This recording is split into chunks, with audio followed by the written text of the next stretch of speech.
Good morning, children. Sairam. Today we'll start with a poem. O Captain, My Captain by Walt Whitman. This will be taken in two parts. Today we'll have the first part.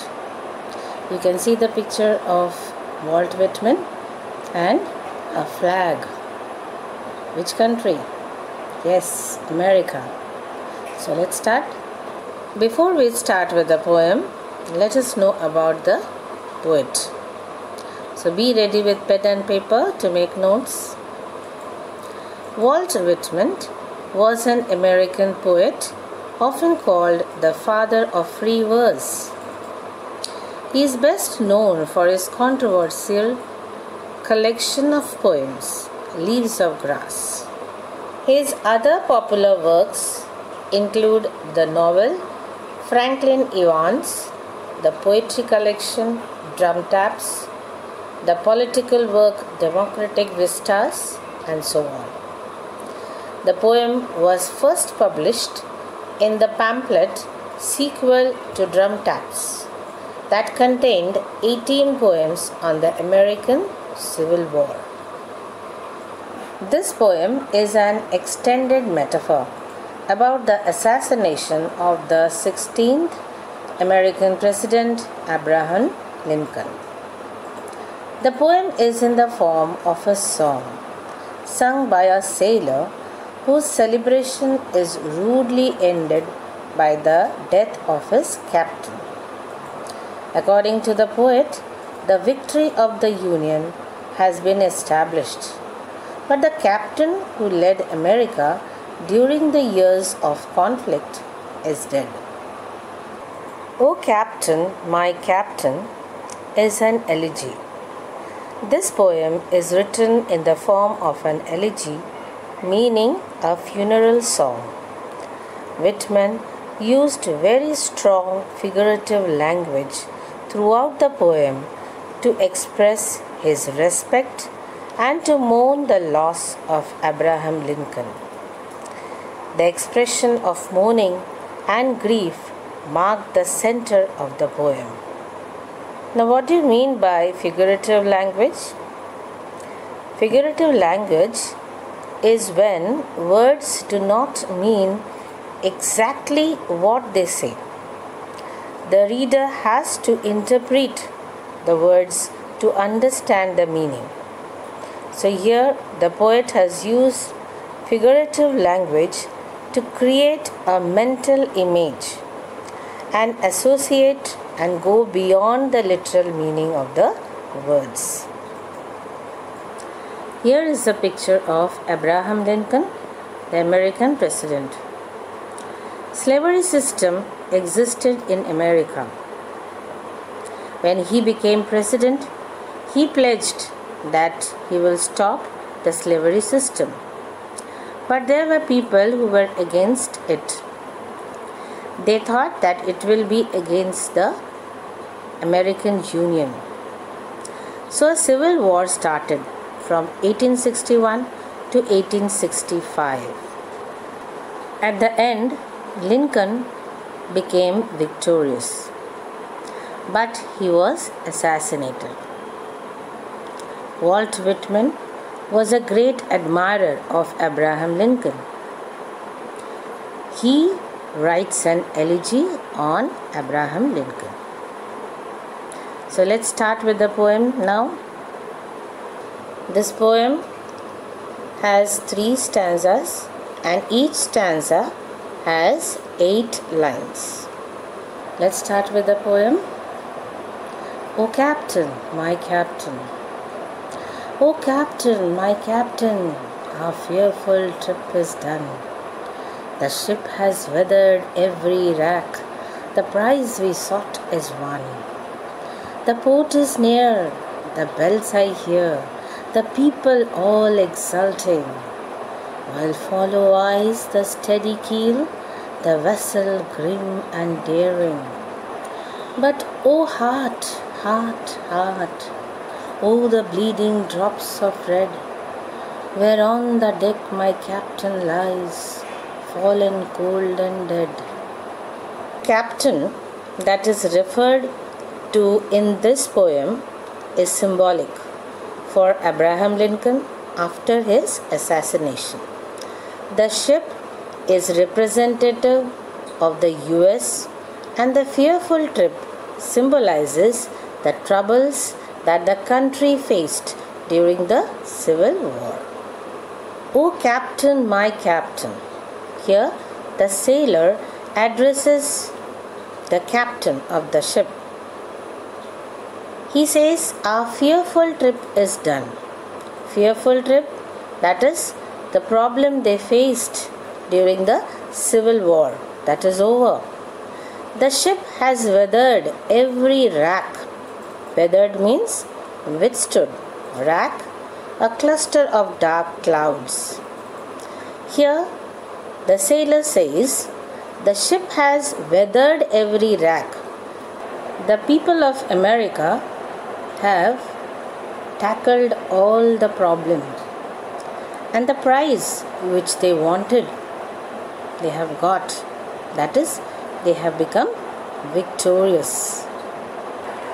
The port is near, the bells I hear, the people all exulting, while follow eyes the steady keel, the vessel grim and daring. So, see the picture of keel. Exulting means celebrating victory, and keel, a part of underside of a boat. So here the port is near, that means the ship is near the port, and all the people are celebrating and exulting. Okay, they are all watching the steady keel. Follow the eyes of the steady keel, means see the steady keel, the ship is anchored. Okay, the vessel grim and daring. Why grim and daring? Because of its exploits in warfare. Thus the description helps to support the idea of the victory celebration, as the people are recognizing how brave and daring the boat, and by implication the soldiers have been in going out and fighting and coming back victorious. Note how immediately after this statement of victory the contrast is brought in with reference to the dead captain. But O heart, heart, heart, O the bleeding drops of red, where on the deck my captain lies, fallen cold and dead. But what he sees, the captain has fallen dead and is bleeding. He is cold and dead. So what do we find? In the first stanza, the speaker, a sailor, salutes his captain. He reports that their voyage is successful and nearly complete, and that the prize we sought is won. As the ship approaches port, the speaker describes the bells tolling and the celebratory crowds gathering.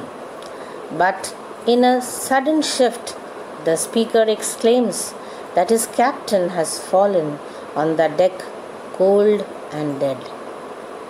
So here are three extended metaphors in the poem.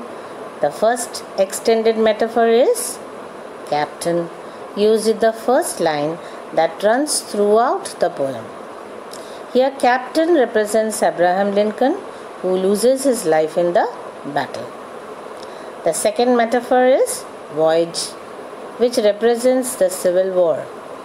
The journey of the voyage is full of tests and trials, but now the ship is nearing the port, represents the timeline of the Civil War.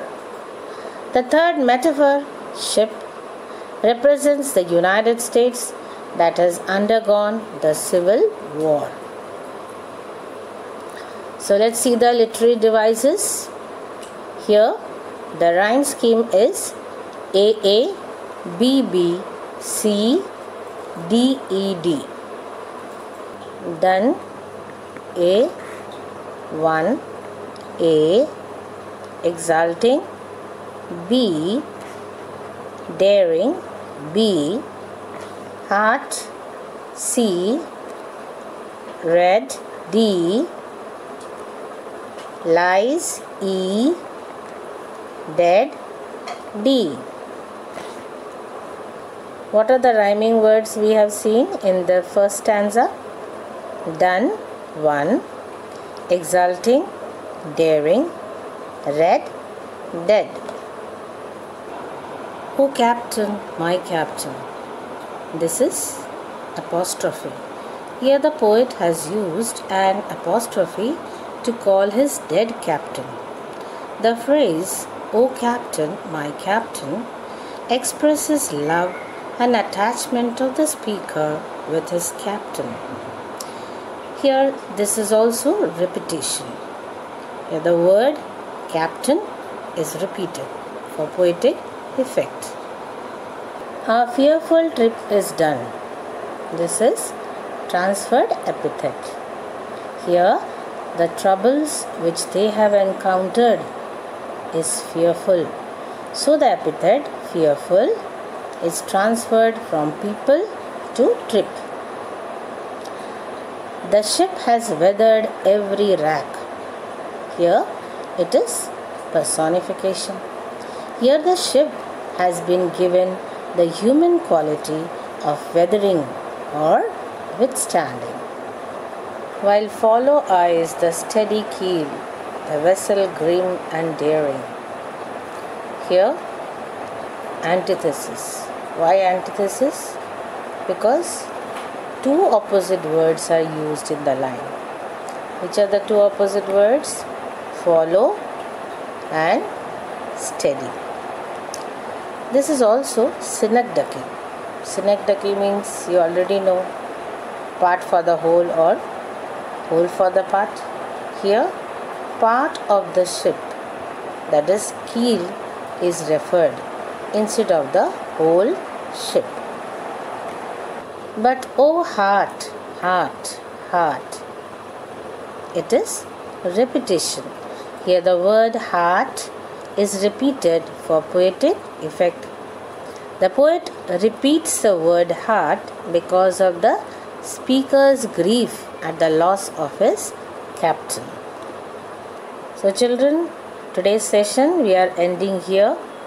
We have finished the first stanza of this poem, and the next two stanzas we will be continuing in the next video. Thank you children. Have a nice day.